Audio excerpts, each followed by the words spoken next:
I trusted Claudia for 30 years.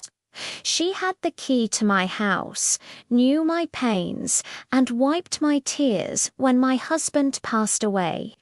But on that Tuesday afternoon, when her purse fell to the floor and that letter slid out, I realized that the woman I called a sister was, in fact, living the life that should have been mine. My name is Helena. I'm 72 years old. You know when the phone doesn't ring and the house gets so silent you can hear your own heart beating? That was my life. My only son, Pedro, had moved away 5 years ago. He stopped calling, stopped writing.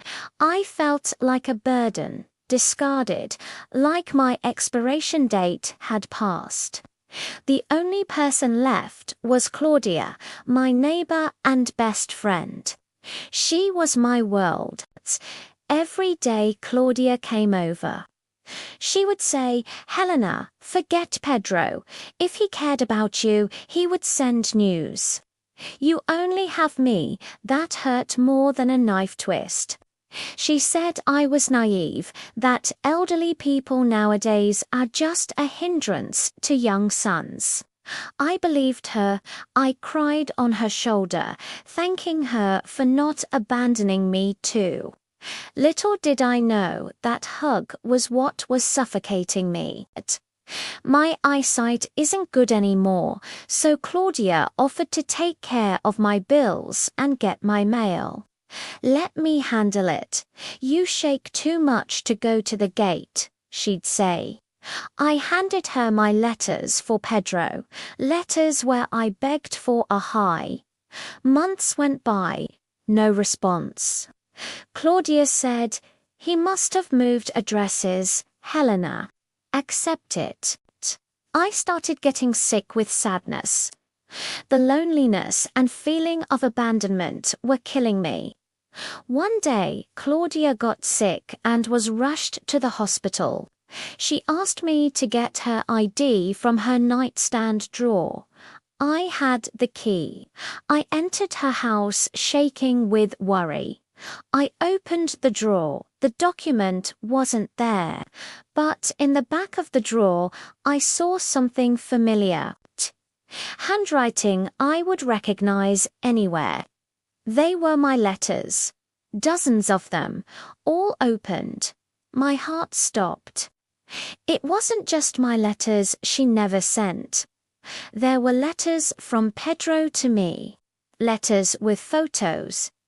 Photos of a baby, my grandson. "Mum, why don't you reply? I sent money for your surgery." Claudia said she delivered it. Money. Surgery. Claudia intercepted everything. She read my pains and hid the cures. She isolated me because she wanted to be the sole owner of my attention, or perhaps of the money my son sent. I grabbed the phone right away. I dialed the number that was in Pedro's letter. He answered on the first ring. "Mum." Hearing his voice was like breathing again. I told him everything. When Claudia came back from the hospital, she didn't find the submissive friend. She found a lioness mother. I didn't yell. I just put the letters on the table and said, "Get out of my life." Her silence was her confession. Today, I live with Pedro and my grandson, Miguel. Claudia. I heard she is alone. I discovered that the worst loneliness isn't being alone, it's being in bad company.